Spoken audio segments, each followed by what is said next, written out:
Hello there and welcome along to Transfer Talk. There is just a week to go until deadline day and so much that can still happen. Marcus Rashford's Manchester United future is thrown into more doubt as his manager Ruben Amorim hits out at the forwards' effort. Ange Postecoglou's under huge pressure. Once again, he's called for more signings. Will he get them? Mikel Arteta says Arsenal need a striker.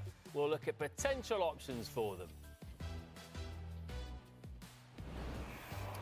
And Mateus Cunha's wanted by 5 Premier League teams this month. Will he still be at Wolves come next week?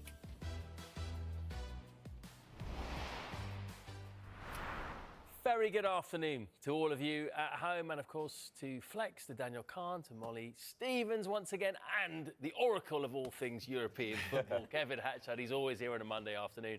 We're going to hear from the guys in a moment. Let's start with Manchester United first, though, and the ongoing situation, of course, surrounding Marcus Rashford.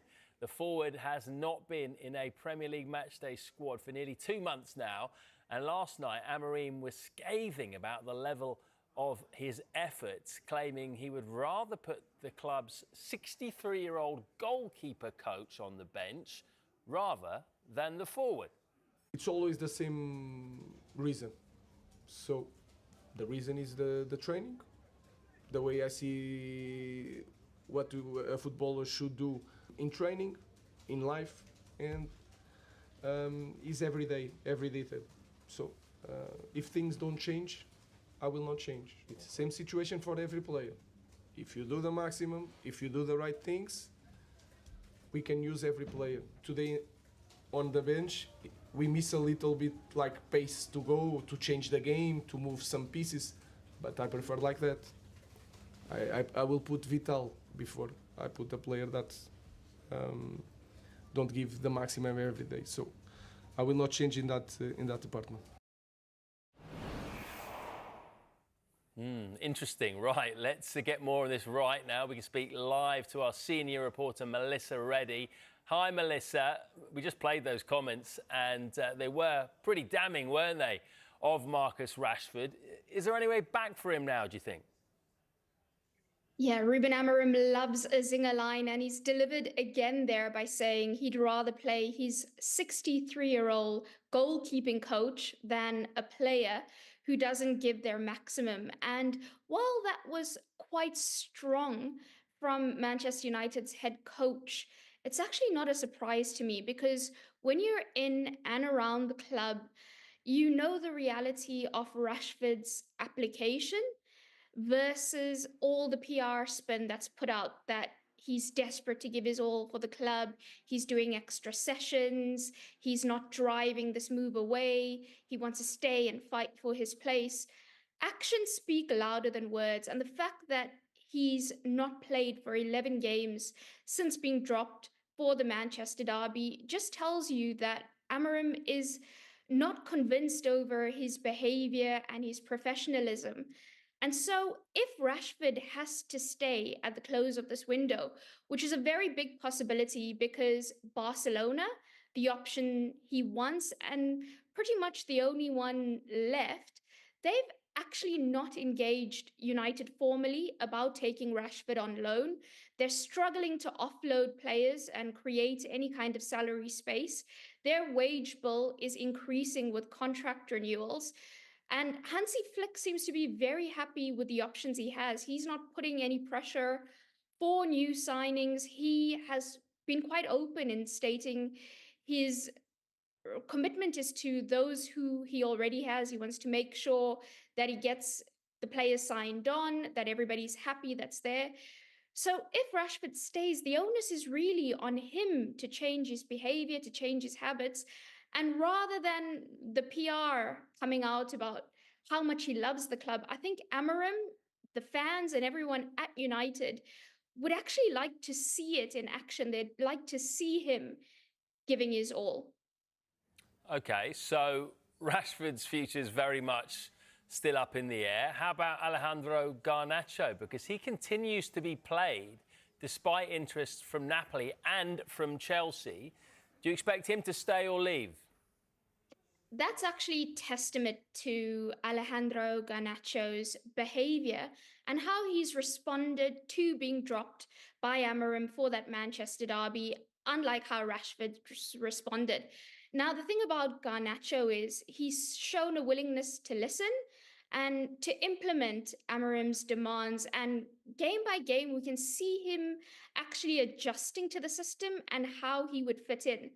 The issue is, while United don't particularly want to sell him, they're not in a financial position to turn down a sizable sum for Garnacho.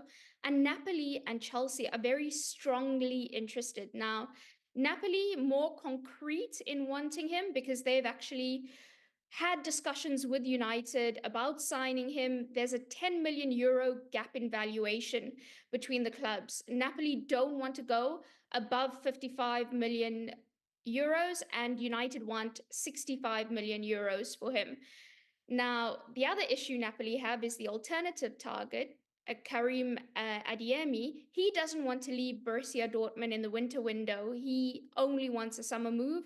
So Napoli not closed off to continuing those negotiations for Garnacho, and there's confidence that a compromise can be reached between both clubs. Chelsea, meanwhile, they're biding their time and just waiting to see if there's an opportunity for them to strike.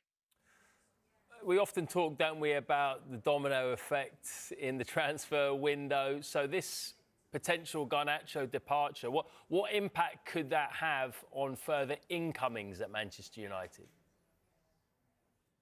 A sale of Garnacho would definitely arm United with the funds to be able to, both for the short term and in the longer term, look for players that actually fit Amorim's system.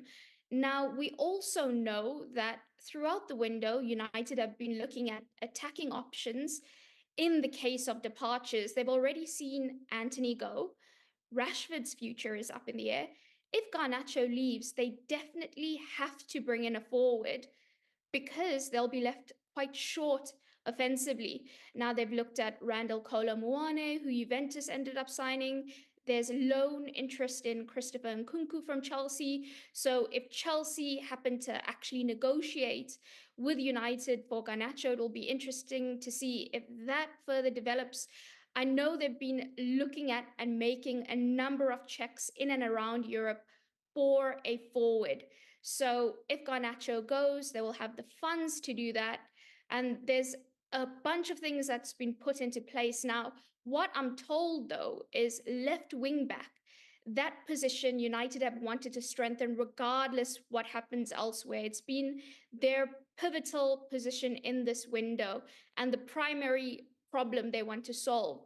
So Patrick Dorgu, that they will make another offer for him despite what happens elsewhere, because he's seen as somebody who will immediately enhance Amorim's system. So Lecce, they're expecting their resolve to be tested with an improved bid.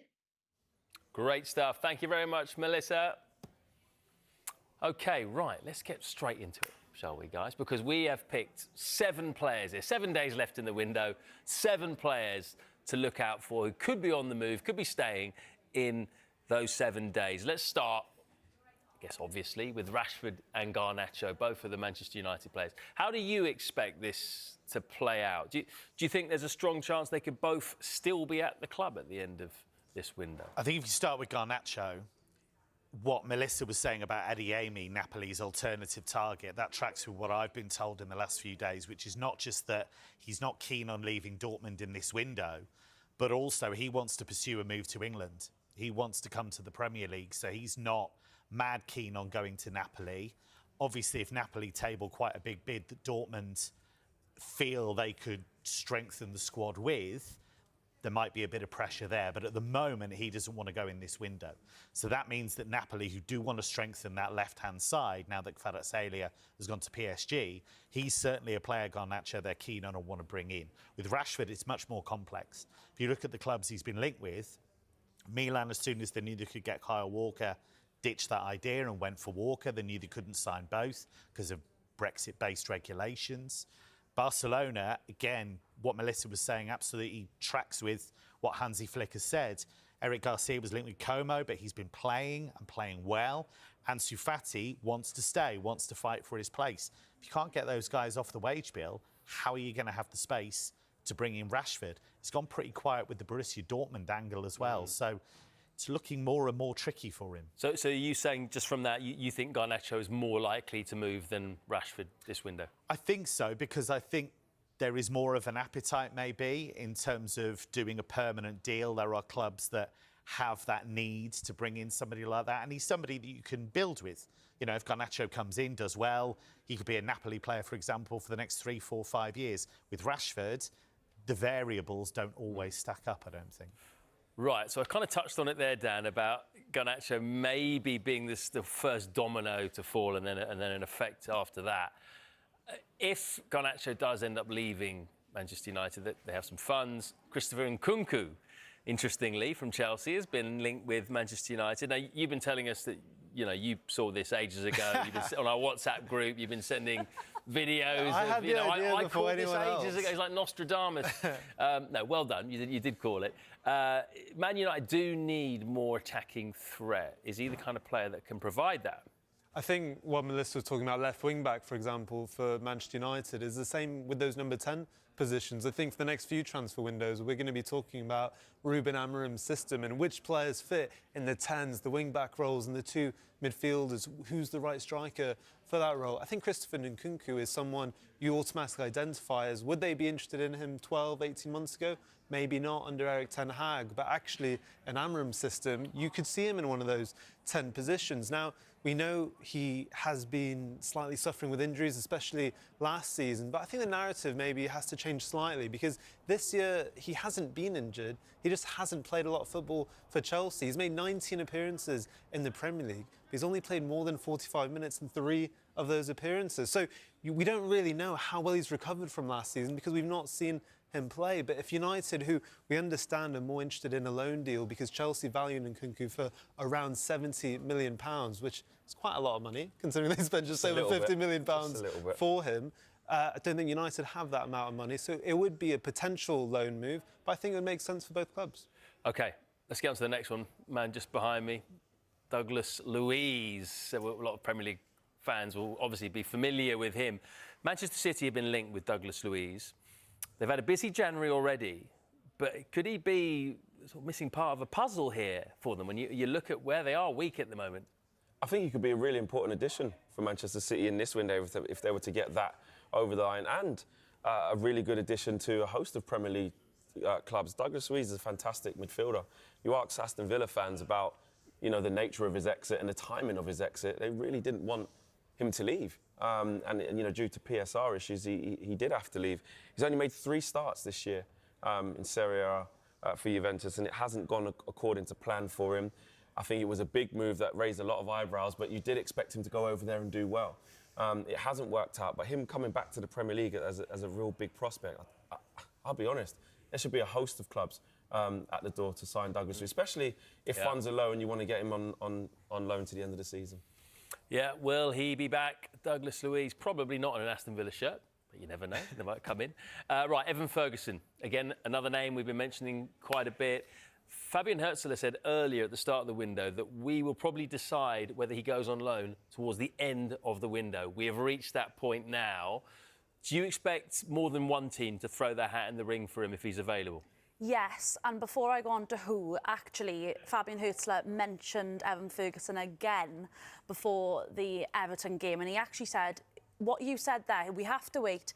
Evan is not fit yet, so we still have some days until the window is closed, and until then, we have to figure out what the situation is, what we need for the rest of the season, and then also what the players want, and make some decisions together. So it does sound very much as though Herzler is happy for Ferguson to depart, or surely he would have said otherwise in one of his press conferences. But back to where he could go, Everton and West Ham come to mind, 2 of many potential clubs that could come in for Evan Ferguson. But I think, you know, Graham Potter, the new manager at West Ham, has previously worked with Evan Ferguson, in fact, gave him his debut for Brighton on the South Coast. So clearly he could be a very good head coach for Evan Ferguson. Evan Ferguson's got so much potential. He's had a real tricky injury layoff, which has meant that he hasn't played an awful lot at all, actually, for Brighton this season. He's played 79 games in all for Brighton.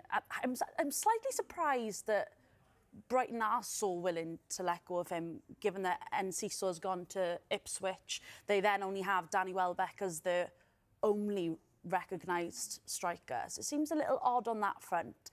That said, I think, yeah, West Ham or Everton would be a good fit. They both need a striker. He seems to have so much talent on his day. So given his time, I think he could be a really good signing, yeah. I agree. Right, OK, last two names. Let's be quite quick here and get through it, because it's been quite a long part one already. But how about Matheus Cunha? Jorgen Strand Larsen has picked up a bit of an injury in the last game for Wolves. How might that affect Cunha's future? Well, Cunha, of course, attracting a lot of interest in this window. He's had an exceptional last 18 months at Wolves, and so you can understand why. But I think when we saw that game against Arsenal over the weekend, we saw Strand Larsen go off with what seemed to be a hamstring injury. Yet to know the extent of that injury. But even without that, you would think Wolves aren't really blessed with loads of forward options. Hwang hasn't been able to recapture the form of last season. So that puts more pressure on whether they could replace someone like Cunha. Now, my understanding is he is not for sale in this window. Wolves are very relaxed about his future, and they won't be entertaining any interest in him. Maybe in the summer, that's a different story, but they can't afford to lose him, especially fighting relegation. I think Brentford, Flex, probably have a similar attitude towards Johan Wissa. We're told they're determined to keep him. They've already rejected a bid from Nottingham Forest, thought to be less than £22 million. Is he the kind of player, though, who could attract more interest towards the very end of the window, because he's probably cheaper than a few other options, and he is a proven Premier League goalscorer. He is Brentford's... He's got the most goals for Brentford in the Premier League ever. Yeah, 12 goals this year, 2 assists and 24 appearances, and 18 months left on his contract as well, which is an interesting more for the summer. But as we've seen with Thomas Frank in press conferences, he is very vocal. He doesn't keep his cards close to his chest. He lets you know exactly how he and the club are viewing certain transfer situations. And the same like with Brian Mbeumo when he sort of said, that's a no-go. I think they really will be trying to keep hold of Johan Wissa. Knocking back a bid from Nottingham Forest is the start, and I think it would test their resolve if there was some significant money put down on the table, upwards of 40 to 50, maybe 60 million pounds, who knows. But I think for now, Brentford are definitely looking to keep hold of Johan Wissa, and I think he stays in this window. Could he be tempted in the summer to a bigger deal, you know, maybe big contract of his career, etc.? Yes, but right now, in this window, as we're getting into the last week, I think that's a difficult one for Brentford to accept. Yeah. All right, just a bit of news for you regarding Chelsea, because their centre-back Renato Vega has arrived in Turin ahead of sealing his loan move to Juventus. The deal is a loan until the end of the season. Initially, Chelsea wanted to do a permanent deal. However, it's thought Vega preferred a straight loan, as he wants to assess his options in the summer and have a chance to be a part of the Chelsea squad at the Club World Cup. An official announcement is expected soon. OK, stay with us, because next up, what is in store at Tottenham? Ange Postecoglou's under huge pressure. Will he get any reinforcements before the window closes?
back to Transfer Talk. Let's get to Tottenham. Another defeat yesterday, this time to struggling Leicester.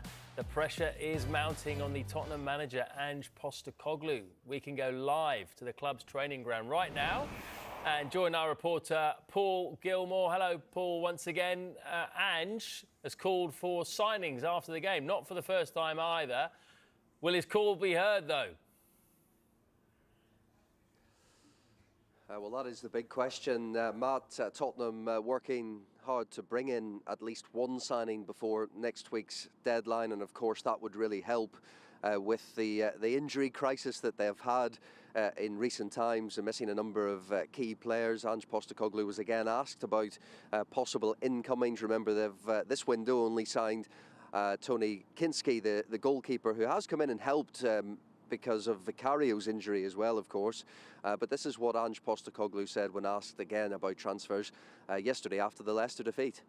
I don't know. Look, I've said all along, it's, you know, the players need help, and I've also said the club, I know the club's working hard, but in that area to try and alleviate some of those problems, because, you know, look, you know, Pape Sarr shouldn't have played today. You know, he obviously wasn't fit, but the players are going out there and giving everything they can, because we can't call off games. We've got another game in 3 days' time, you know, that these players have to front up for. And like I said, the injuries situation will ease, you know, and I'm confident that'll sort of help us. But, you know, I think, you know, even sort of one more player coming in just in the short term would give us at least an opportunity to navigate these sort of last sort of 10 days, 2 weeks of, you know, what's been a really hard slog for this group of players. Away from the lack of signings, Paul. Right, OK, I think we just lost Paul there. What a shame. I had a really good question for him. That's all right. We can carry on with our Spurs chat, particularly in terms of signings. We'll see if we can get Paul back, but if not, we'll just crack on. Time is running out for Spurs, isn't it, in terms of getting these signings in? They've had so many injuries. You look at the squad, is the worrying thing that there seem to be quite a few holes that need to be filled? And it's not like you just say, OK, well, they need a centre-back, or they need a central midfielder, or they need a striker. It's, well, there's a number of positions they could fill.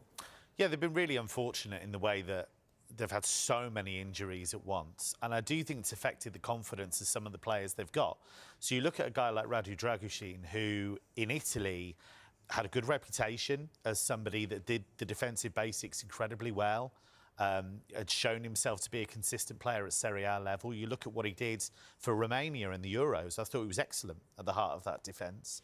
However, he's asked to do different things with that Tottenham team. They play a higher line, he's under more pressure, and he looks as though he's lost his confidence a bit. And I just wonder if that's happening to a few players. And as he said there, you know, you've got players who are having to kind of bite down and play through that pain barrier, because normally they would get a rest. Bergvall has had to step up. You know, he's a player that I'm sure they would have wanted to manage his minutes, develop him slowly. So they're kind of all being thrown in a bit here, really.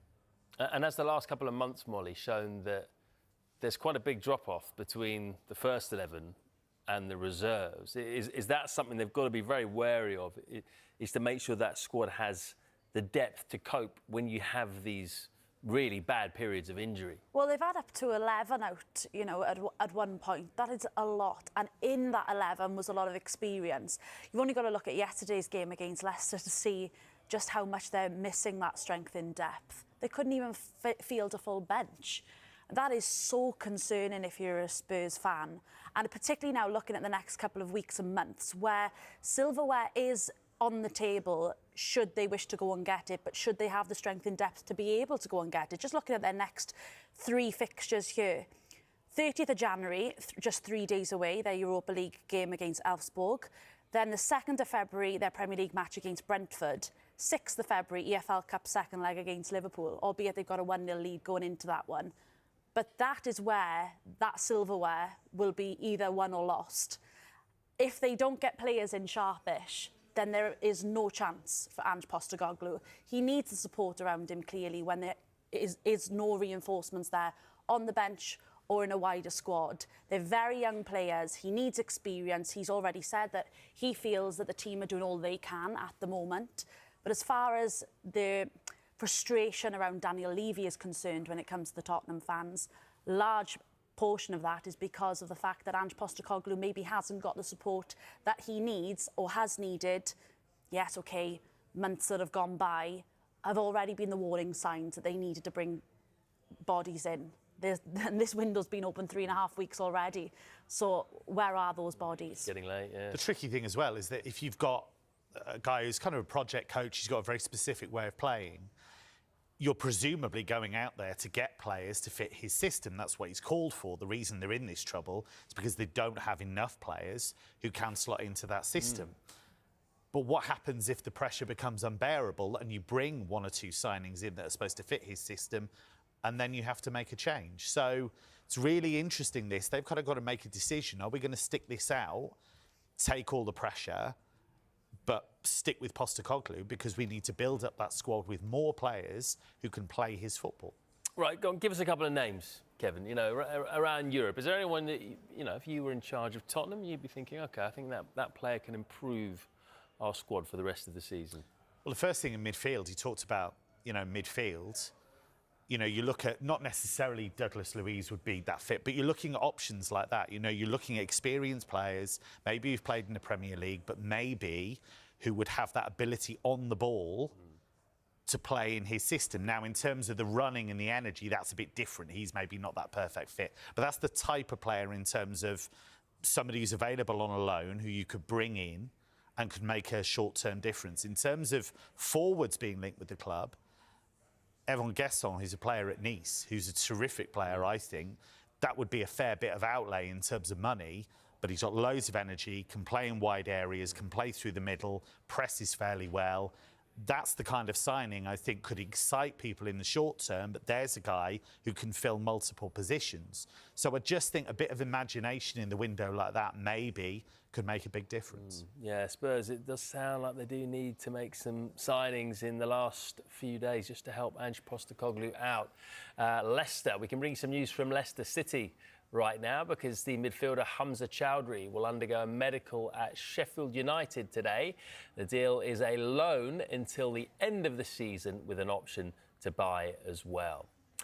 Now, stay with us because after the break, Kevin talks us through 4 potential deals that could happen in Europe.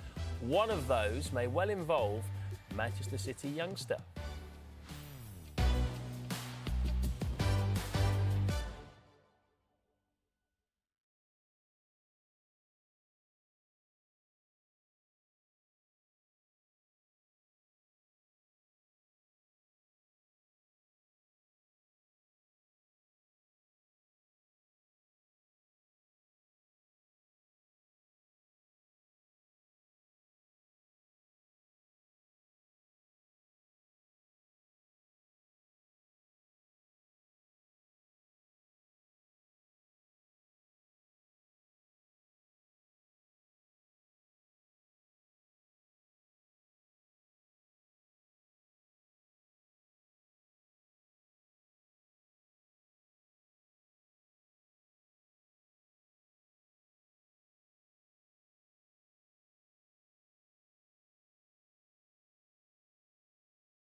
Welcome back to Transfer Talk. We've got a bit of breaking news for you. It concerns Celtic because they've just announced that Jota has returned to the club.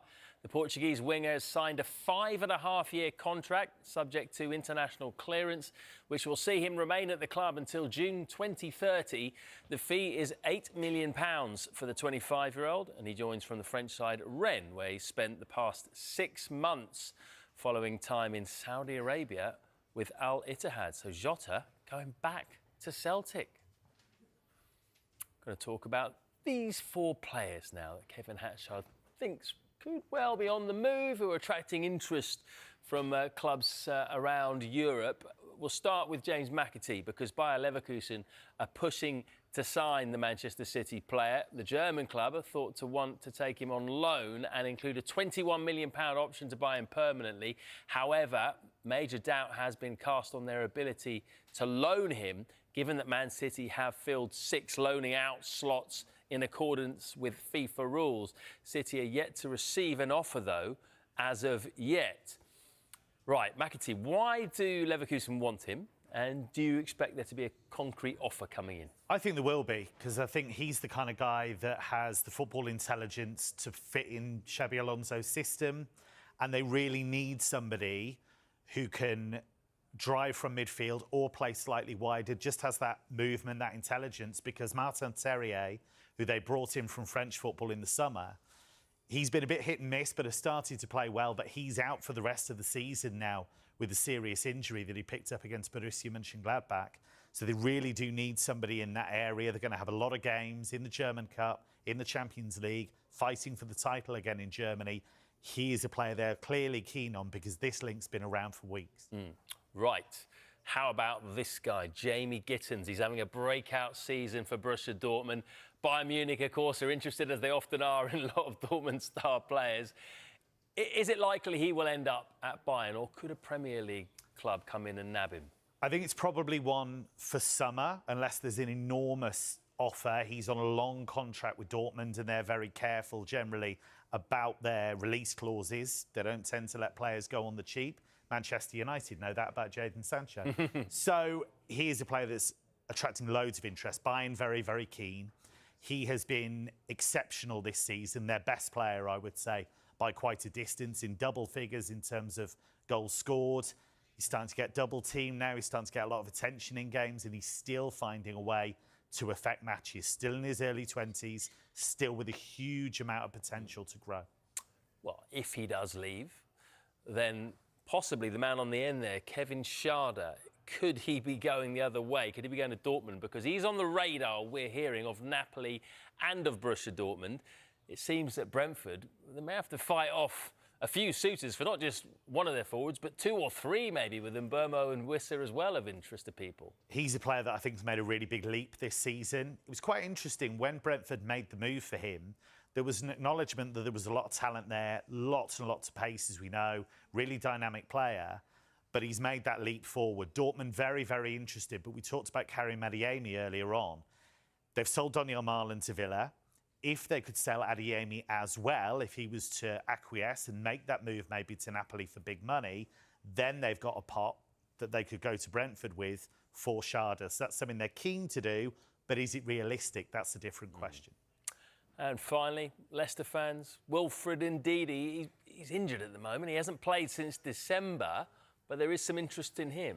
Yeah, Monaco want to bring in a more experienced midfielder just to help some of the young players along. They've got a lot of youth in their squad, but they're still going well in the Champions League. Beat Villa recently, of course. Still want to make sure they qualify for the Champions League for next season, so battling for a top spot in Ligue 1 too. So he's been linked with a loan move for the rest of the season. They want to bring in that experience into midfield. Thank you very much, Kevin. Very informative as ever. Don't forget, you can keep across all the latest information as it happens on our dedicated Transfer Centre blog. The way to get there is you scan that QR code that's on your screen. And we've got a special treat for you this week because The transfer show is going on the road. I tell you what, if you're in the Battersea area, why don't you get down? It's coming to you live from the Battersea Power Station. We've got the likes of Kaveh Solokul there, Dharmesh Sheth, Mark McAdam, Mike Wedderburn. It's an all-star cast from 5 o'clock and from 7 as well. I might pop down there, to be honest. Just randomly sit in the crowd. Right, we have some developments reaching us from Sky in Italy. They are reporting that Napoli are set to resume talks with Manchester United over Alejandro Garnacho in the next few hours. The two clubs had kept their word to get back in touch at the beginning of the week and try to find a compromise. Napoli want to get an agreement in principle with the winger and his representatives and then rely on their will to lower United's demands. Chelsea, another club following the Argentinian, has not yet shown official interest, and we are hearing that Garnacho is giving priority to Napoli. That is interesting. Yeah, I think there's a big opportunity here for him as a player and for Napoli as a club, because they beat Juventus at the weekend, first team in Serie A to beat Juventus in the top flight this season. So quite an achievement, 2-1 win. They are top of the table. They're battling with Inter. So they want somebody who can come in and really help them get that Scudetto. There's a gap on the left-hand side of the team now that Kvaratskhelia has gone to PSG. So what a great chance for him to really, you know, Napoli fans love you if it's going well. You look at how Kvaratskhelia was treated. He was called Kvaradonna as he helped them win the league. So they're a passionate bunch. So look, I think there's an opportunity, you know. I think there is. I think there's a chance for him, chance for them. And United, if they don't see him as a fit going forward with Amorim's system, get a chunk of money as well. So it could work for everyone. Can I just ask you, Kevin, how do you think Garnacho would fit in that Napoli team? You said he'd be a replacement, of course. We saw what PSG did already in the transfer window. But how do you think you would link up with Lukaku and even Scott McTominay from the Premier League as well? It's quite an exciting team on paper, isn't it? Yeah, it is. And I think you look at Kvaratskhelia is obviously gone. You're not going to replace him like for like per se, because he's a bit of a one-off actually, Kvaratskhelia. But I do think Garnacho's somebody that has the quality to actually really dovetail with all those players you mentioned. I mean, McTominay is a man transformed. He's getting goals. He won the penalty vitally at the weekend. He's been one of their best players. So, I mean, there's a great reference there. McTominay can tell him how good it's been. Should just add that we've got a bit more information on that. Manchester United would be reluctant to sell, but are not in the financial position to turn down a sizable offer for Garnacho, and they do not want to stand in the way of him getting guaranteed game time elsewhere, which would boost his development.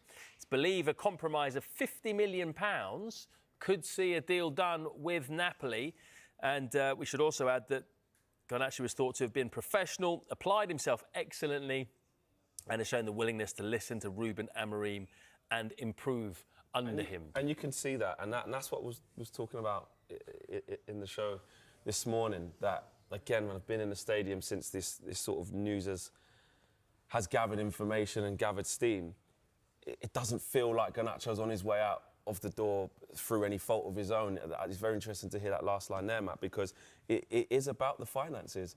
You know, we're seeing many teams right now in the Premier League having to, and in football, but it's obviously in the Premier League, having to adhere to these PSR rules and having to sell young, homegrown players. And I think it was Owen Hargreaves who's spoken about this, and that it shouldn't be this way round. You know, teams should be rewarded for bringing in youth players and giving them minutes. And that Manchester United, it's a rich tradition. It's part of the DNA and the fabrics of Manchester United. And here we are in 2025, that Manchester United are having to sell one of their up-and-coming prospects to balance the books. And Garnacho has remained professional, and the fact that Ruben Amorim is picking him so consistently and talking about his improvements or slight improvements in certain areas it speaks testament to his character. So it's very interesting to see how this rolls on. But I think that this is starting to hot up, and I think there's going to be some movement here. Yeah, well, if this Garnacho thing happens, then this could be, as I mentioned, the first domino. Do you think Manchester United have kind of moved towards this position of selling Garnacho, or entertaining selling him, we should say, it's quite a way off at the moment, because they've basically hit a roadblock with Marcus Rashford, and there's nowhere for him to go? It's a difficult one, because in one breath, you know, PSR, undoubtedly has a massive, massive impact on every single club.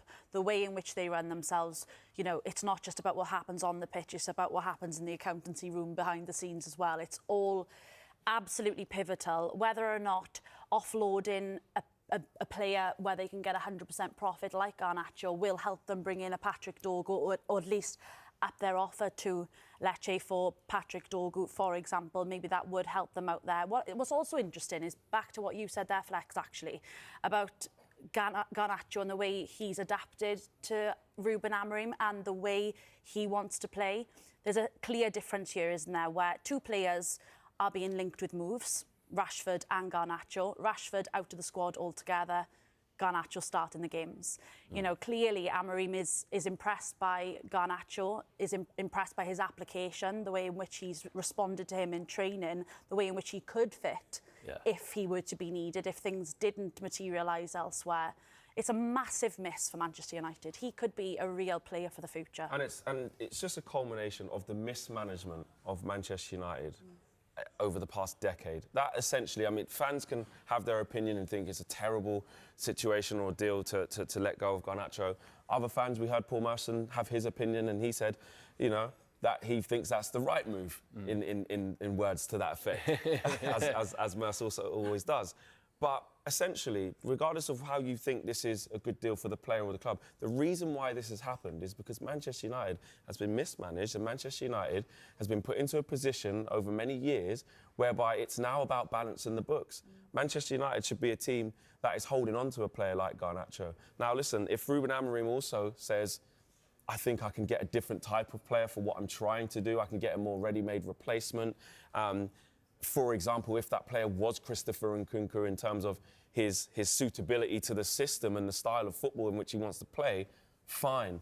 But we know what the driving mechanics are behind this deal potentially happening, and it's money. Yeah, OK. If you are just joining us, Sky Italy are reporting that Napoli will resume talks with Manchester United over a move to sign Alejandro Garnacho. And Jota has returned to Celtic from Rennes. Loads on the way. Stay with us.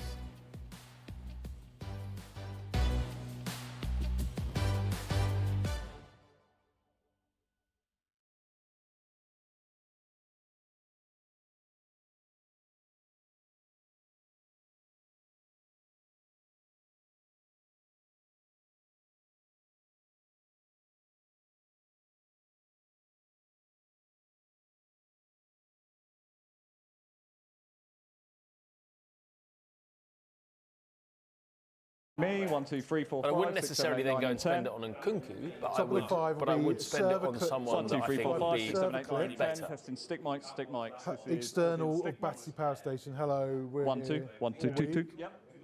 No 1, 2, pre-roll 2, titles. 2, 2, 2, 2. Yep. Top of hour, no pre-roll. 1, 2. Into that's camera this 5, side. Mike, the external of the store And this is shop. me this side. 1, 2, 3, Mike 4, says 5. hello, welcome, we're 1, 2, here, 3, we've 4, got 5. people here. Mike then turns, camera 1, No, it's not Jib, howling. picks him up, walks him to the This- show, present carry on was. as normal. 1, 2, 3, All 4, 5. on OS1 audio Me. because Yep. camera 5 is separate.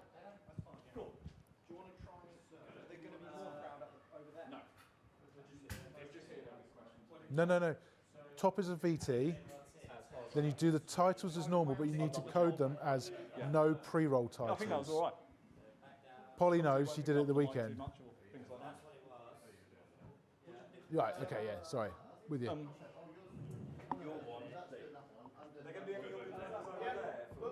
Not today. No. We try and keep it simple today. Let's see how today goes, and then we'll think about moving people around. Are we doing that pre-rec thing with Mike walking in on this RF camera? No. So it'll be a totally separate pre-rec outside. Mike will be normal audio channel. He'll talk to camera 5, which is out there, far enough away, lip sync shouldn't matter. Turn, camera 1 picks him up. Camera 1's in sync. So he's just going to take his normal mic in ears and just all come in from there. Yeah. Perfect. Yeah. So I don't have to worry about You don't need to worry about that. 7 o'clock, maybe. Well, we'll talk about that again. But yeah. But that's Do we know if the report's going to be out of any of those positions? No, it's creeping now. I'm just wondering whether we should tune it to Mike now or not.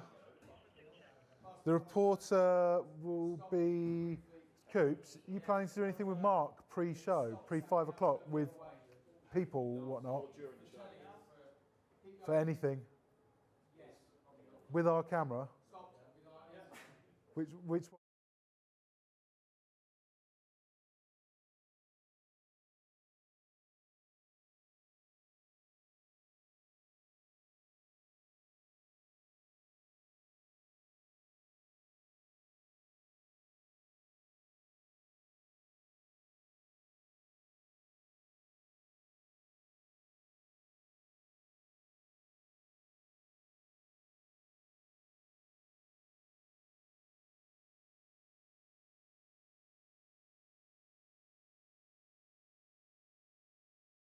Welcome back to Transfer Talk. You know what? It's been a busy show. If you're just joining us, Napoli and Manchester United are going to resume talks over a move for Alejandro Garnacho. It's thought a compromise of £50 million could see the deal done with Napoli. Chelsea are also interested, and it's also key to point out that United would be reluctant to sell, but they won't stand in his way if the right fee is offered. And that could be around £50 million. Right, let's move on to Arsenal. Celtic are expected to approach Arsenal to discuss the conditions of a possible loan deal for Kieran Tierney this month. Meanwhile, Atletico Madrid and Borussia Dortmund both remain interested in signing Alexander Zinchenko from Arsenal this week.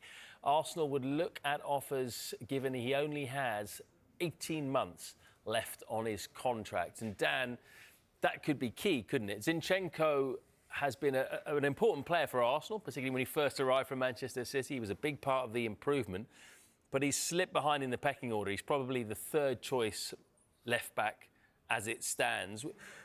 Is it a good time now for Arsenal just to recoup some of the money that they spent on him? I think Arsenal, like many clubs in the Premier League at the moment, they're trying to recoup fees to give them more flexibility in the market. So Alexander Zinchenko represents a bit of value in that squad that they can get money for, because we know the likes of Partey, Jorginho, they're out of contract in the summer, so is Kieran Tierney as well. And actually, you could even argue he's fourth choice left back. When you look at Calafiori, Timber can play there as well. Probably even, right with Timber, yeah. And even Kieran Tierney, but Mikel Arteta is really finding value in using him 20 minutes to go in games. He's providing some really good cover just in front of the left back. And as you mentioned, Zinchenko's not really featuring all that much. So I think for Arsenal, if it gives them more flexibility in the market, it'd be really helpful. And Miles Lewis-Skelly as well. You know, he's been...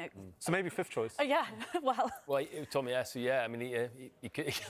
maybe I was just, sort of trying to help him out. There might be a bit more than that. I mean, he's been a great player for Arsenal, without a doubt, over the last few years.